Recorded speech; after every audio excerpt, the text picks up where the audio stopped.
আল্লাহ রাব্বুল আলামিন এই দিনে হযরত মূসা আলাইহিস সালাম ও তার জাতিকে ফেরাউনের কবল থেকে মুক্তি দিয়েছেন। পবিত্র কোরআনের বহু জায়গায় আল্লাহ তাআলা এই ঘটনা বলেছেন, ওয়া ইয নাজ্জাইনাকুম মিন আলি ফিরআউন। যেই জায়গায় মূসা আলাইহিস সালামের ঘটনা কোরআনে এসেছে সেই জায়গায় আল্লাহ তাআলা এই কথা বলেছে।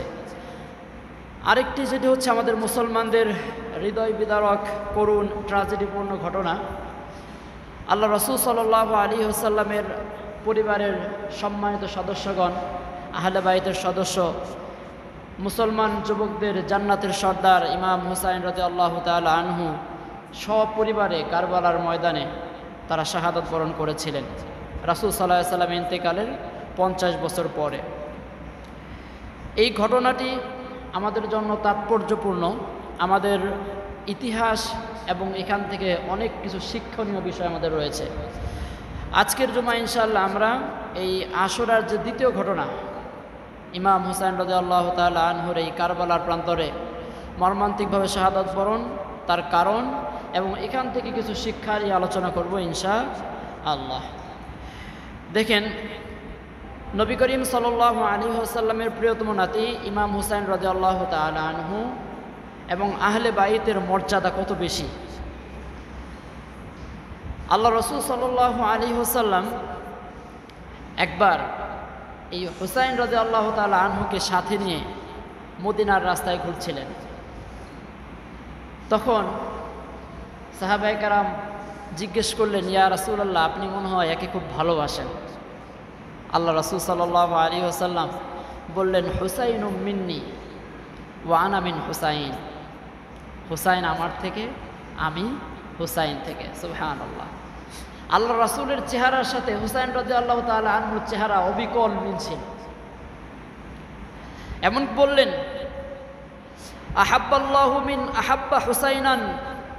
আল্লাহ তাআলা তাকে ভালোবাসবেন যে হুসাইনকে ভালোবাসে।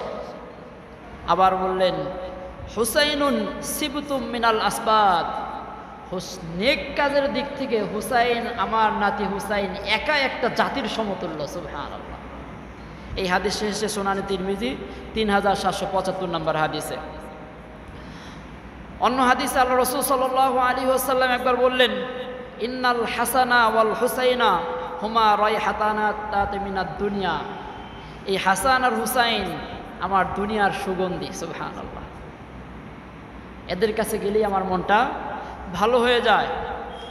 এরপর আল্লাহ রাসূল সাল্লাল্লাহু আলাইহি ওয়াসাল্লাম সুনানে তিরমিজির 3768 নম্বর হাদিসে বললেন, আল হাসান ওয়াল হুসাইনু সাইয়্যিদা শাবাবি আহলিল জান্নাহ। এই হাসান আর হুসাইন জান্নাতের যুবকদের সর্দার। সুবহানাল্লাহ। জান্নাতে সবাই যুবক থাকবে, তার মানে সবার সর্দার। জান্নাতের যারাই যাবে প্রত্যেকের বয়স কি সেম না? এই সবার সর্দার কারা? হাসান আর হুসাইন। এবং হাসান এবং হুসাইনের ব্যাপারে আল্লাহ রাসূল সাল্লাল্লাহু আলাইহি ওয়াসাল্লাম ইবনে মাজার 143 নম্বর হাদিসে বলেন, মান আহাব্বাল হাসানা ওয়াল হুসাইনা ফাকাদ আহাব্বানি। যেই ব্যক্তি হাসান এবং হুসাইনকে ভালোবাসলো সে আমাকেই ভালোবাসলো। সুবহানাল্লাহ। ওমান আবগাদাহুমা ফাকাদ আবগাদানি। এবং এদের সাথে যে বিদ্বেষ পোষণ করলো, শত্রুতা করলো, সেজন্য আমি নবীর সাথে বিদ্বেষ পোষণ করলো, শত্রুতা শুরু করলো। নাউযুবিল্লাহি মিন যালিক।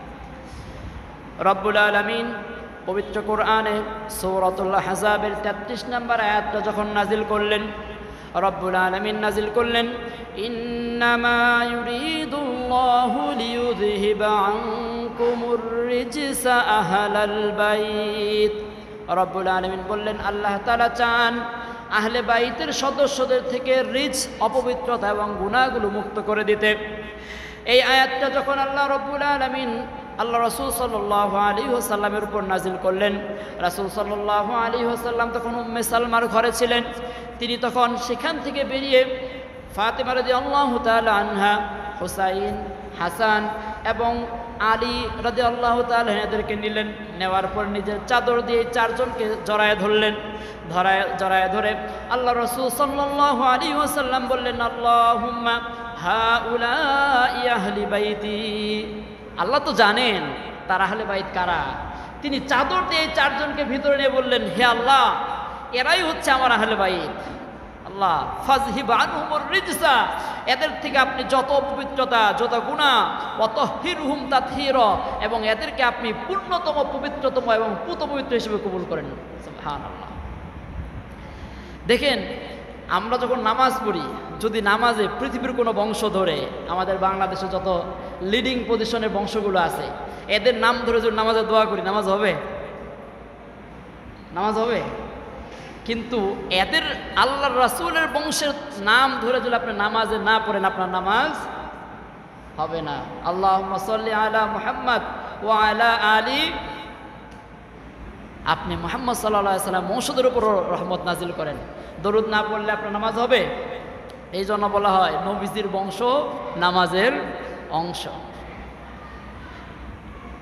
দেখেন এই যে একটা আল্লাহ রাসূল সাল্লাল্লাহু আলাইহি সাল্লামের ইন্তেকালের 50 বছর পরে একটা হৃদয় বিদারক ট্র্যাজেডিপূর্ণ ঘটনা ইরাকের কারবালার প্রান্তরে ঘটল।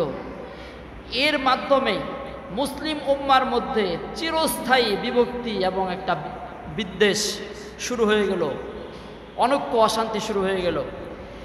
এই ঘটনাকে কেন্দ্র করে অনেক মিথ্যা ভিত্তিহীন ভ্রান্ত মতবাদের বই আমাদের বাজারে অভাব নাই। বিশেষ করে আমাদের বাংলাদেশে বিষাদ সিন্ধু নামে একটা বই আছে। এই বইটা আগে প্রায় সবার ঘরেই থাকতো। এটার লেখক হচ্ছে বাংলাদেশে একজন খুব বিখ্যাত লেখক, নাম হচ্ছে মীর মোশাররফ হোসাইন। উনি কিন্তু আকীদায় একজন শিয়া ছিলেন।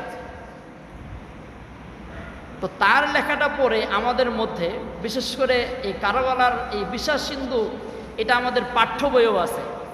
অনার্স লেভেলে যারা ইসলামিক হিস্ট্রি অ্যান্ড কালচার বা বাংলা এই সেই অনার্স মাস্টার্স করে, এদেরকে এটা পড়তে হয়। যার ফলে হয়েছে কি, আমাদের বাংলাদেশের মুসলমানদের মধ্যে অনেক ভ্রান্ত এবং মন গড়া ভিত্তিহীন কথাগুলো আমাদের ভিতরে সমাজে আছে। আমাদেরকে কি করতে হবে? আমাদেরকে ইতিহাসের কষ্টি পাথরে একদম নিরেট সত্য এবং নির্ভেজাল বিষয়গুলো বুঝতে হবে। আমরা হচ্ছে আহলে সুন্নতুল জামাত। আমরা কারা? আহলে সুন্নতুল জামাত। আমরা শিয়াও না, আমরা খারেজিও না। শিয়ারা এটা নিয়ে বাড়াবাড়ি করে।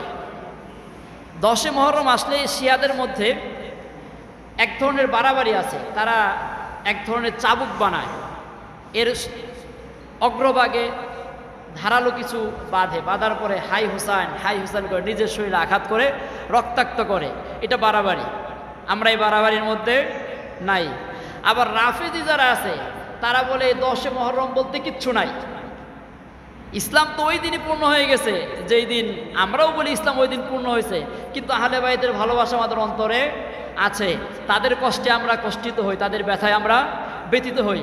যেই দিনটাতে ইমাম হুসাইন এবং সপরিবারে তারা শাহাদাত বরণ করেছে, সেই দিনটা আমাদের জন্য একটা দুঃখপূর্ণ, একটা ভারাক্রান্ত দিন। আমরা সেই দিন তাদের জন্য দোয়া করি। আমরা সেই দিনটাকে ইতিহাসের এবং রাজনৈতিক হিসেবে স্মরণ করি, এখান থেকে আমরা শিক্ষা গ্রহণ করি। তাহলে আমরা শিয়াও না, আমরা রাফেজিও না, আমরা বাড়াবাড়িতেও নাই, আমরা ছাড়াছাড়িতেও নাই। এই বিষয়টা বুঝতে হবে। এটা যদি আমরা না বুঝি তাহলে আমাদের ভিতর অনেক ভুল ধারণা চলে আসবে। প্রেক্ষাপটটা কি এই ঘটনার? আল্লাহ রাসূল সাল্লাল্লাহু আলাইহি ওয়াসাল্লাম যখন পৃথিবীতে আসবেন, একদম খুব মনোযোগ দিয়ে শুনবেন। আল্লাহ রাসূল সাল্লাল্লাহু আলাইহি ওয়াসাল্লাম যখন পৃথিবীতে আসলেন, এই পৃথিবীর শাসন ব্যবস্থা কেমন ছিল? এই পৃথিবীতে কোনো রাষ্ট্র ছিল না, কোনো সরকার ছিল না। প্রত্যেকেই গোত্রতান্ত্রিক ভাবে হিসাবে কবিলা বা গোত্র হিসাবে বসবাস করত। গোত্রপতি যা বলতো ওইটাই ফাইনাল। এখানে অন্যজনের কোনো বলার বা নিজের মতামত প্রকাশ করার কোনো রাইটস সেই সমাজে ছিল না। রাসূল সাল্লাল্লাহু আলাইহি ওয়াসাল্লাম সর্বপ্রথম একটি আধুনিক জনগণতান্ত্রিক পরামর্শভিত্তিক একটা রাষ্ট্র তিনি প্রতিষ্ঠা করে দেখিয়ে গিয়েছেন। সুবহানাল্লাহ। যেখানে জনগণ নিজের প্রতিনিধি নিজে নির্বাচন করতে পারত, যেখানে রাষ্ট্র ক্ষমতায় যারা আছে তাদের সমালোচনা করতে পারত, নিজের মতামত ব্যক্ত করতে পারত। এটাই ছিল আসলে আসল গণতন্ত্র। কিন্তু বর্তমানে আমাদের দেশে বা সারা পৃথিবীতে যে গণতন্ত্র নামের যে তন্ত্র চলতেছে, এটা গণতন্ত্র না, এটা হলো স্বৈরতন্ত্র। আজকে আপনি শাসকের বিরুদ্ধে যদি আপনি সমালোচনা করেন, আপনি আয়না করে চলে যাবেন। তাহলে আল্লাহ রাসূল সাল্লাল্লাহু আলাইহি ওয়াসাল্লাম যেই রাষ্ট্র ব্যবস্থা দিয়ে গেলেন, এর প্র্যাকটিক্যাল নমুনা হচ্ছে আল্লাহ রাসূল সাল্লাল্লাহু আলাইহি ওয়াসাল্লাম নিজে কাউকে কোনো নমিনেশন দিয়ে যান নাই। আল্লাহ রসুল সাল্লাল্লাহু আলাইহি সাল্লাম ইন্তেকাল করলেন। তার ইন্তেকালের পরে সাহাবায়ে কেরাম তারা সাকিফা নামক স্থানে, মদিনার সাকিফা নামক স্থানে 3 দিন বসে তারা পরামর্শ করলেন যে আল্লাহ রসুল সাল্লাল্লাহু আলাইহি ওয়াসাল্লামের পরে ইসলামের যে মদিনার রাষ্ট্র আছে এই রাষ্ট্র কে পরিচালনা করবে। অতঃপর সর্বসম্মতভাবে 3 দিনের পরে সবাই হযরত আবু বকর সিদ্দিক রাদিয়াল্লাহু তাআলা আনহুর হাতে খেলাফতের বায়াত গ্রহণ করলেন। এরপর থেকে শুরু হয়ে গেল খেলাফত। হযরত আবু বকর সিদ্দিক রাদিয়াল্লাহু তাআলা আনহু তিনি 11 থেকে 13 হিজরি পর্যন্ত তার খেলাফত পরিচালনা করলেন। হযরত আবু বকর রাদিয়াল্লাহু তাআলা আনহু 2 বছর 2.5 বছর খেলাফত পরিচালনার পরে তিনি মজলিসে শুরা এদের পরামর্শক্রমে তিনি হযরত উমর ফারুক রাদিয়াল্লাহু তাআলা আনহুকে তার পরবর্তী খলিফা হিসেবে মনোনয়ন দিয়ে গেলেন। দেখেন হযরত আবু বকর সিদ্দিক যে মনোনয়ন দিয়ে গেলেন, হযরত উমর কি তার বংশের কেউ ছিল? আত্মীয় স্বজন, ভাই, ভাতিজা, সন্তান, শ্বশুর কোনো সম্পর্ক ছিল? দিয়ে গেলেন। হযরত উমর রাদিয়াল্লাহু তাআলা আনহু একাধারে 12 বছর ইসলামী খেলাফত পরিচালনা করলেন। তার সময় ইসলামের সীমানা পুরা বিশ্বের অর্ধজাহান পর্যন্ত ছড়ায় পড়ল। এই 12 বছর পরে হযরত উমর ফারুক রাদিয়াল্লাহু তাআলা আনহু তিনি কাউকে মনোনয়ন দিয়ে গেলেন না। তিনি 6 জন বিশিষ্ট সাহাবী, তৎকালীন যুগে যারা সবচেয়ে মর্যাদার মাপকাঠিতে বেশি ছিল, তাদেরকে দিয়ে একটা মনোনয়ন বোর্ড গঠন করে গেলেন যে রাসূল সাল্লাল্লাহু আলাইহি ওয়াসাল্লামের ইন্তেকালের পরে যে একটা বিশৃঙ্খলাতুর পরিস্থিতি হয়েছিল এই পরিস্থিতি যেন না হয়, তোমরা 6 জন বসে পরামর্শ করে পরবর্তী খলিফা নির্বাচন করবা। এই 6 জন বসে হযরত উমর ফারুক রাদিয়াল্লাহু তাআলা আনহু শাহাদাতের পরে এই 6 জন বসে হযরত উসমান রাদিয়াল্লাহু তাআলা আনহুকে ইসলামের খলিফা হিসেবে মনোনয়ন করলেন। হযরত উসমান জিন্নুরাইন রাদিয়াল্লাহু তাআলা আনহু তিনি 23 থেকে 35 হিজরি পর্যন্ত এই লম্বা একটা সময় 12-13 বছর তিনি ইসলামী খেলাফত পরিচালনা করলেন। সর্বশেষে এই হযরত উসমান রাদিয়াল্লাহু তাআলা আনহু ছিলেন উমাইয়া বংশে। তার বংশের বিরুদ্ধে কিছু দুর্নীতি, কিছু অভিযোগ এগুলো তুলে রাসূল সাল্লাল্লাহু আলাইহি ওয়াসাল্লামের উম্মতেরই এক দল বিদ্রোহী তারা উসমান রাদিয়াল্লাহু তাআলা আনহুর ঘর ঘেরাও করলেন।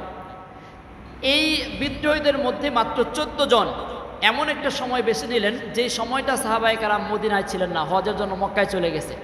জিলকদ মাসে হযরত উসমান জিন্নুরাইনের ঘরে ঢুকে তারা সকালবেলা কোরআন পাঠরত অবস্থায় উসমান রাদিয়াল্লাহু তাআলা আনহুকে ওই জায়গায় শহীদ করলেন। হযরত উসমান রাদিয়াল্লাহু তাআলা আনহু শহীদ হওয়ার পরে তৎকালীন যারা সাহাবায়ে কেরাম ছিলেন, মজলিসে শুরা ছিলেন, সবাই মিলে হযরত আলী রাদিয়াল্লাহু তাআলা আনহুকে 36 হিজরিতে খেলাফতের মসনদে আসীন করান। হযরত আলী রাদিয়াল্লাহু তাআলা আনহু 36 থেকে 40 হিজরি এই 4 বছর ইসলামী খেলাফতের দায়িত্ব পরিচালনা করলেন। তার সময়টা এই খেলাফতের সময়কালে সবচেয়ে বেশি ঝাঞ্ঝাপূর্ণ বা বিশৃঙ্খলাপূর্ণ ছিল। এই বিষয়ে একবার হযরত আলী রাদিয়াল্লাহু তাআলা আনহুকে এক সাহাবী প্রশ্ন করলেন যে হচ্ছে এর আগের যে খলিফাগুলো ছিল তাদের সময় কত শান্তি, ইসলাম কত অগ্রসর হয়েছে, কিন্তু আপনার সময় এত বিশৃঙ্খলা কেন? হযরত আলী রাদিয়াল্লাহু তাআলা আনহু বললেন যে আগের যে খলিফারা ছিল তাদের সময় তাদের সাহায্যকারী, তাদের আশেপাশে ছিলাম আমরা, এই জন্য তাদের সময় সমস্যা হয় নাই।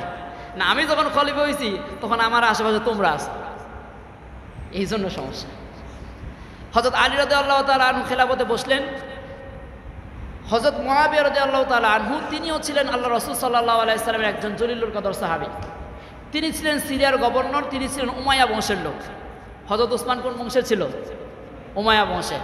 হযরত মুআবিয়া রাদিয়াল্লাহু তাআলা আনহু দাবি তুললেন যে সর্বপ্রথম আগে হচ্ছে উসমান হত্যার বিচার করতে হবে, তারপর আমরা খেলাফতে কে বসবে না বসবে এটা হিসাব পরে করব। হযরত আলী ছিলেন রাজনৈতিকভাবে খুবই অভিজ্ঞ এবং বিচক্ষণ।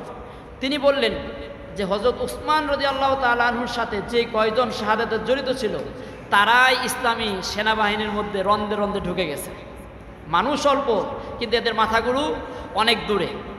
তো এখন যদি ইসলামী রাষ্ট্রের প্রথম দরকার স্থিতিশীলতা, আমি যদি স্থিতিশীলতা না এনেই প্রথমেই বিদ্রোহীদের বিচার করতে যাই, রাষ্ট্রের যে ভঙ্গুর অবস্থা আরও বিশৃঙ্খল হয়ে এই রাষ্ট্রটা খণ্ড খণ্ড হয়ে যাবে।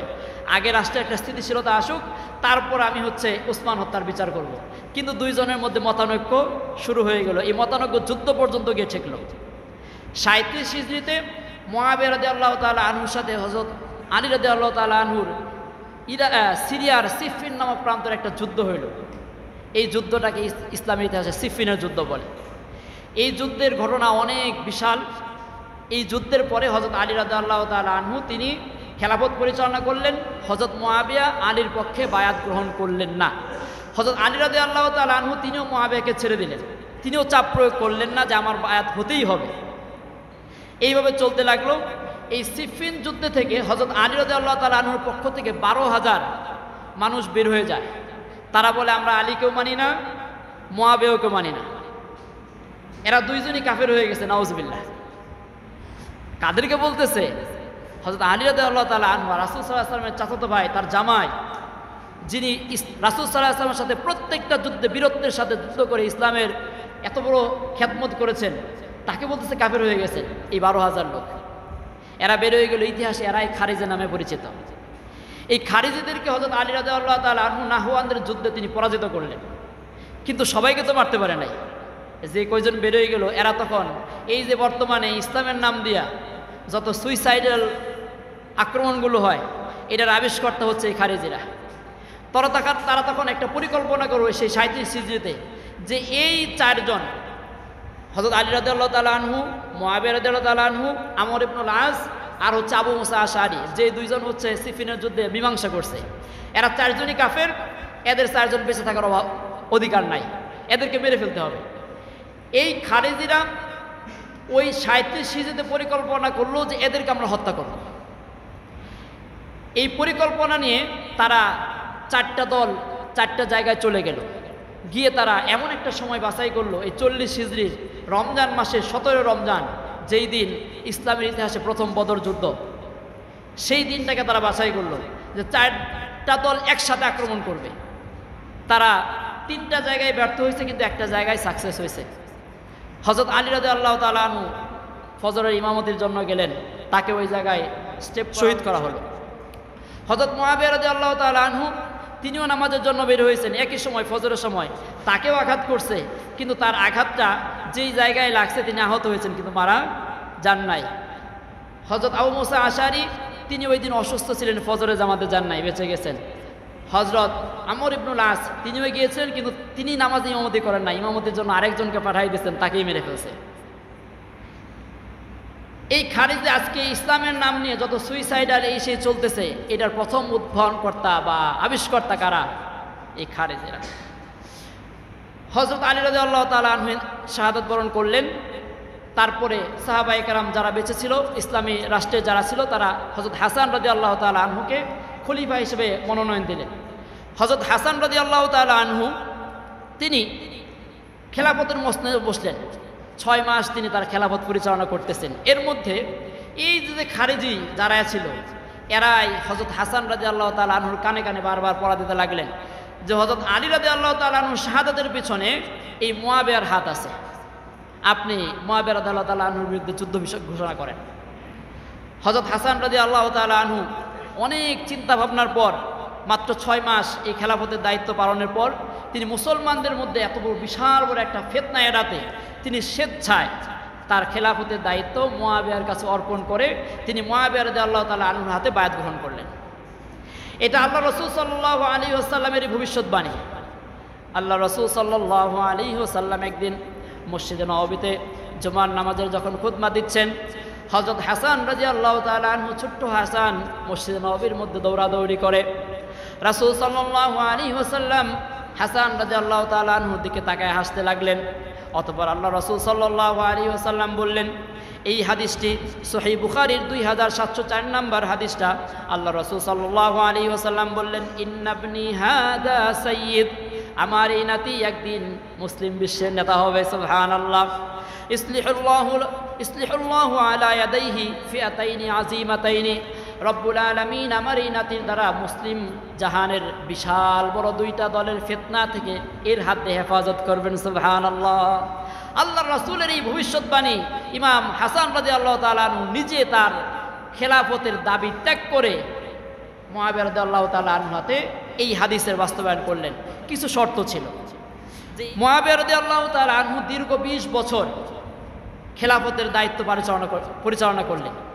এই সময়টাতে ইসলামে জ্ঞান বিজ্ঞান তারপর হচ্ছে মুসলমানদের নৌবাহিনী গঠন, সারা বিশ্বের এই সাইপ্রাস থেকে শুরু করে এদিকে চীন পর্যন্ত, ওইদিকে আফ্রিকার সেই স্পেন পর্যন্ত ইসলামের সুশীতল ছায়াতলে চলে আসে। অবশেষে 60 হিজরিতে মুআবিয়া রাদিয়াল্লাহু তাআলা আনহু ইন্তেকাল করেন।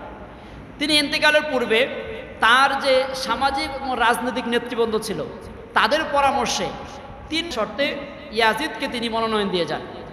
এই মুসলিম বিশ্বের, তৎকালীন মুসলিম বিশ্বের বেশিরভাগ মানুষ ইয়াজিদকে খলিফা হিসেবে মেনে নেয়, কিন্তু মক্কা, মদিনা এবং ইরাকের বিশেষ করে কুফার মানুষরা ইয়াজিদকে খলিফা হিসাবে মেনে নেয় না, তারা বায়াত গ্রহণ থেকে বিরত থাকে।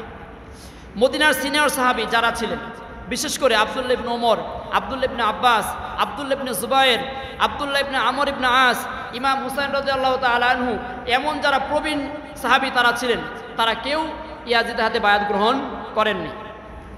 ইয়াজিদ মসনদে বসেই প্রথম যে ভুলটা করে, প্রথম ভুলটাই হচ্ছে তিনি এই মদিনার যে গভর্নর ছিলেন ওয়ালিদ ইবনে উবাইয়ের কাছে মারওয়ানের মারফত একটা পত্র পাঠায়। এই পত্রে তিনি লেখেন যে হুসাইন এবং আব্দুল্লাহ বিন জুবাইরকে ধরে এনে যেমনি পারো তাদের থেকে বায়াত নাও, বায়াত ব্যতীত তাদের থেকে অন্য কোনো কিছু আমি আশা করি না। এই ফরমান পাঠাইলেন।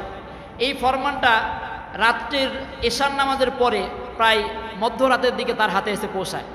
সঙ্গে সঙ্গে এই ওয়ালিদ ইমাম হুসাইন রাদিয়াল্লাহু তাআলা আনহু এবং আব্দুল্লাহ ইবনে জুবাইরকে ডেকে পাঠান তার গভর্নর হাউসে। ইমাম হুসাইন রাদিয়াল্লাহু তাআলা আনহু এবং আব্দুল্লাহ ইবনে জুবাইর রাদিয়াল্লাহু তাআলা আনহু তারা গভর্নর হাউসে আসলেন। তারা চিন্তা করতে পারছিলেন যে মুআবিয়া রাদিয়াল্লাহু তাআলা আনহু অসুস্থ ছিল শুনছিলাম, না জানি কি হয়েছে। তারা একটা দোলাচল নিয়ে যখন গভর্নর হাউসে আসলেন, আসার পরে ওয়ালিদ তাদেরকে বললেন যে মুসলিম জাহানের খলিফা মুআবিয়া রাদিয়াল্লাহু তাআলা আনহু ইন্তেকাল করেছেন। ইমাম হুসাইন রাদিয়াল্লাহু তাআলা আনহু ইন্না লিল্লাহি বললেন এবং তার মাগফিরাতের দোয়া করলেন। অতঃপর বললেন যে খেলাফতের মসনদে এখন ইয়াজিদ বসেছে, আপনি ইয়াজিদের হাতে বায়াত গ্রহণ করেন। আব্দুল্লাহ ইবনে জুবাইর রাদিয়াল্লাহু তাআলা আনহু বললেন যে এটা তো অনেক বড় ব্যাপার, আমাকে ভাবার জন্য একটু অবকাশ দেন, আমি ভেবে আপনাকে বলছি। ওয়ালিদ ছিল নরম মানুষ, তিনি বলেন ঠিক আছে আপনি যান, আপনি চিন্তা ভাবনা করে কালকে আমাকে জানায়েন।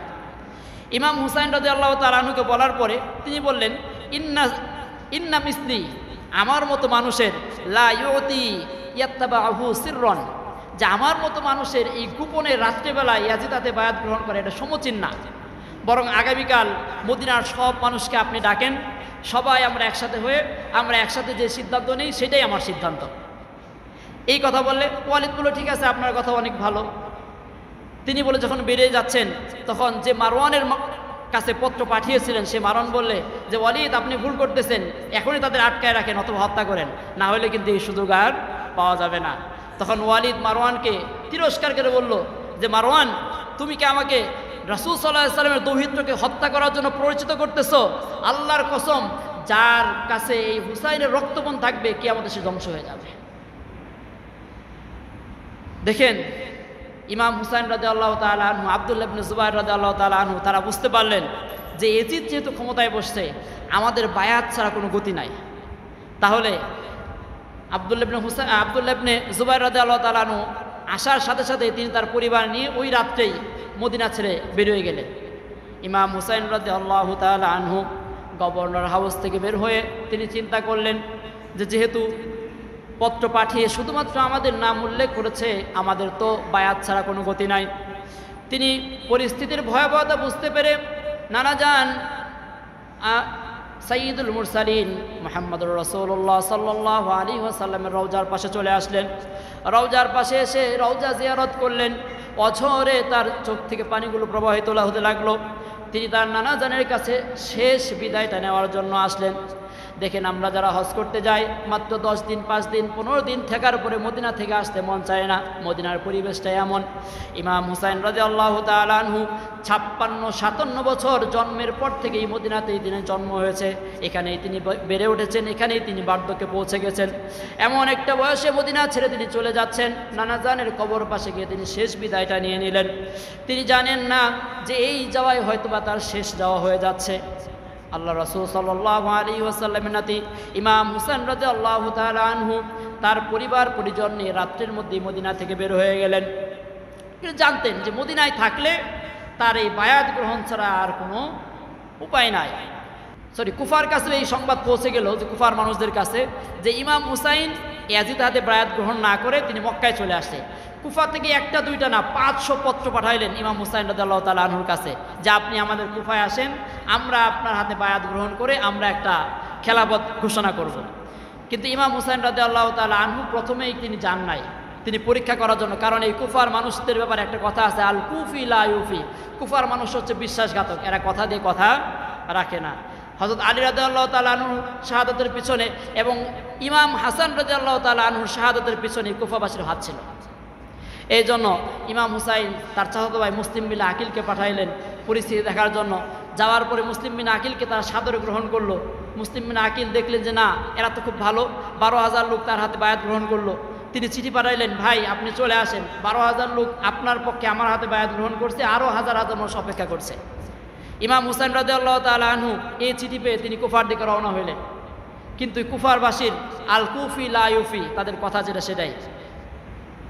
ইয়াজিদ যখন শুনলো যে কুফার অবস্থা এরকম, তিনি কুফার গভর্নর যে ছিল তাকে বরখাস্ত করে তিনি উবাইদুল্লাহ ইবনে জিয়াদকে পাঠাইলেন, সবচেয়ে কুখ্যাত ব্যক্তি। সে আসার পরে কুফা এমন হুমকি দামকি দিলেন যে এই যে ইয়াজিদের বাহিনী আসতেছে, আমি আগে চলে আসছি, এরপরে যাকেইভাবে কচু কাটা করবে, তোমরা যদি এখনও ইমাম হুসাইনের পক্ষে থাকো, এরপরে আমার কোনো দায় নাই, আমি কিন্তু তখন কাউকে অ্যাকসেপ্ট করতে পারবো না। এরকম যেন হুমকি দামকি দিলেন, দেওয়ার সাথে সাথে কুফার মানুষ সব নগদের উপর পল্টি নিয়ে নিল। ইমাম হুসাইনের চাচাতো ভাই মুসলিম বিন আকিলকে এই উবাইদুল্লাহ বিন জিয়াদ ধরে নিয়ে তাকে ফাঁসি দিল। যেই দিনটাতে ফাঁসি দিয়েছে সেই দিনটা হচ্ছে ইয়াউম আরাফা। কিন্তু এর আগেই তো এই মুসলিম বিন আকিল ইমাম হুসাইন রাদিয়াল্লাহু তাআলা আনহুর কাছে চিঠি পাঠিয়ে দিয়েছেন। ইমাম হুসাইন রাদিয়াল্লাহু তাআলা আনহু চিঠি পাওয়ার সাথে সাথে তিনি কুফার দিকে রওনা হয়ে গেছেন। কুফায় রওনা হয়ে পথে অনেক ঘটনা, অনেক সাহাবীর সাথে দেখা হলো, অনেক কথা তাকে অনুনয় বিনয় করে, কিন্তু তিনি বললেন যে না, আমি তো যাচ্ছি সেখানে একটা কল্যাণের জন্য, জুলুম থেকে বাঁচার জন্য। তিনি রওনা হলেন। পথিমধ্যে গিয়ে এই মুসলিম বিন আকিলের হত্যার খবর যখন তিনি জানতে পারলেন, তখন তিনি সেখান থেকে আসতে চাইলেন। কিন্তু মুসলিম বিন আকিলের পরিবার পরিজন তারা বললো যে আমাদের বাবার বা আমার ভাইয়ার, আমার চাচার হত্যার প্রতিশোধ না নিয়ে আমরা ফিরে যেতে পারি না। তখন ইমাম হুসাইন বললেন, তোমরাই যদি না থাকো তাহলে আমার বেঁচে থেকে কী লাভ, আমিও চলো। কুফার দিকে চললেন। উবাইদুল্লাহ বিন জিয়াদের বাহিনী তাকে বাধা দিল। তিনি বললেন যে ঠিক আছে, আমি কুফায় না গিয়ে, আমার ভাই যেহেতু শহীদ হয়েছে, তাহলে আমি তোমাদের কাছে 3টা শর্ত দিই, তোমরা যে কোনো একটা গ্রহণ করো। আমাকে হয় সরাসরি ইয়াজিদের কাছে নিয়ে যাও, ইয়াজিদের সাথে আমার যা হয় কথাবার্তা বোঝাবার তা হবে না, তোমরা মাঝখানে থেকো না। অথবা আমাকে মদিনায় ফিরে যেতে দাও, আমি মদিনায় গিয়ে ওইখানে শান্তিতে বসবাস করব। এটাও যদি তোমরা না মানো, আমাকে ইসলামী রাষ্ট্রের কোনো একটা সীমান্তে পৌঁছায় দাও, আমি কাফেরদের সাথে জিহাদ করি, জিহাদ করতে করতে আমার জীবন আমি কাটাই দিই। কিন্তু ওই জায়গায় ছিল শিমার বিন জুলজাওশান। সে এই উবাইদুল্লাহ বিন জিয়াদ এই প্রস্তাবটা প্রায় গ্রহণ করেই ফেলেছিল, কিন্তু শিমার বিন জুলজাওশান তাকে প্ররোচিত করলো যে আপনি এই সুযোগেও যদি হুসাইনকে বাগে না আনতে পারেন, তাহলে কিন্তু আপনার সামনে উপরের দিকে ওঠার পথ সব বন্ধ। তখন সে বলল, না, আপনি হয় বায়াত করেন, না হলে আমাদের সাথে যুদ্ধ করেন। মাত্র 72 জন মানুষ, কোনো সৈন্য সামন্ত নেন নাই, সব বেশিরভাগই হচ্ছে নারী আর শিশু। ইমাম হুসাইন সাথে 10-12 জন পুরুষ আছে। ইমাম হুসাইন রাদিয়াল্লাহু তাআলা আনহু এই 9 মুহররম, এই আজকের রাত যেটা, এই রাত্রিতে তিনি ওই দিন ছিল বৃহস্পতিবার, রাত্রিবেলায় তাঁবুর সব বাতি বন্ধ করে সাথীদেরকে বললেন, দেখো সামনে যে রাস্তা, তাতে বোঝা যাচ্ছে যে আমাদের শাহাদাত ছাড়া কোনো গতি নাই, তাহলে তোমরা, রাত্রের বাতি বন্ধ করা আছে, তোমরা যার ইচ্ছা এখান থেকে চলে যাও, আমার তাদের প্রতি কোনো দাবি নাই। কিন্তু সবাই ইমাম হুসাইন রাদিয়াল্লাহু তাআলা আনহুর সাথে থাকার অঙ্গীকার ব্যক্ত করলেন। শুক্রবার 10 মুহররম আশুরা দিন সকালবেলা এই ইয়াজিদের যে বাহিনী, তারা অতর্কিতভাবে মুসলিম বাহিনীর উপর আক্রমণ করল। তারা একটি পানি বন্ধ করা, সব কিছু ঘটনা চলতেছিল। ওযু করার পানি নাই, খাওয়ার পানি নাই, চিৎকার কান্না রোল যখন চালিয়ে হয়ে গেছে, ইমাম হুসাইন নিজে তার পরিবার একটা সন্তানকে ফুরাত নদীর পানি পান করে নিয়ে গেছে। সন্তানের গলার মাঝখান থেকে ঢুকে দিক থেকে ওদিকে নেমে গেল। ইমাম হুসাইন রাদিয়াল্লাহু তাআলা তার স্ত্রীর কাছে এসে বললেন, তোমার সন্তানকে আমি ফিরাই দিলাম, জীবনে আর পানি কিনে যাবে। এমন একটা পরিস্থিতিতে যখন ইমাম হুসাইন রাদিয়াল্লাহু তাআলা এই 4000 সৈন্য আর মাত্র 10-12 জন পুরুষ, যখন যুদ্ধ চলতেছিল, নবী বংশের কোন পুরুষ ওই দিন জীবিত ছিল না, একমাত্র জয়নাল আবদিন ছাড়া। শিশু জয়নাল আবদিন ছাড়া সব নবী আহলে বাইতের সদস্যদের অন্তর্ভুক্ত। ইমাম হুসাইন রাদিয়াল্লাহু তাআলা আনহুকে দিনের পর দিন মেরে শরীরটা ঝাঁঝা করা হলো। তিনি যখন পড়ে গেলেন তার আশেপাশে আসার কেউ সাহস পায় না। ইমাম হুসাইন রাদিয়াল্লাহু তাআলা আনহু দেহ থেকে মাথাটা আলাদা করা হলো। এই উবাইদুল্লাহ বিন জিয়াদ কত বড় নিকৃষ্ট ছিল। ইমাম হুসাইনের কর্তৃত মাথাটা বর্ষার আগে বেঁধে তিনি মাথাটা নিয়ে গেলেন সিরিয়ায় ইয়াজিদের কাছে। ইয়াজিদ ইমাম হুসাইনের কর্তৃত মাথা থেকে আটকে উঠেছে, বলছে, হায় আল্লাহ, তুমি এটা কি করছো? আমি তোমাকে হত্যা করতে আদেশ দিই, তুমি কেন হত্যা করো? কিন্তু ইয়াজিদ এই দায় থেকে কখনো মুক্তি পায় না, কারণ তার রাষ্ট্র ক্ষমতায় থাকা অবস্থায় এই ঘটনা ঘটেছে। এমনকি এর পরের ঘটনা ইয়াজিদ সম্পর্কে আমরা জানি যে কত বড় নিকৃষ্ট ছিল। ইমাম হুসাইন রাদিয়াল্লাহু তাআলা শাহাদাতের খবরে মক্কা মদিনায় বিদ্রোহ ছড়ায় পড়ল। মানুষরা বিদ্রোহ ঘোষণা করে ইয়াজিদের বিরুদ্ধে বিদ্রোহ ঘোষণা করল। ইয়াজিদ এই 61 হিজরিতে ক্ষমতায় বসে 61 হিজরিতে ইমাম হুসাইনকে শাহাদাত সপরিবারে কারবালার ঘটনা ঘটায়। তার মাত্র 1 বছর পরে 63 হিজরিতে ইয়াজিদ মদিনায় আক্রমণ করে।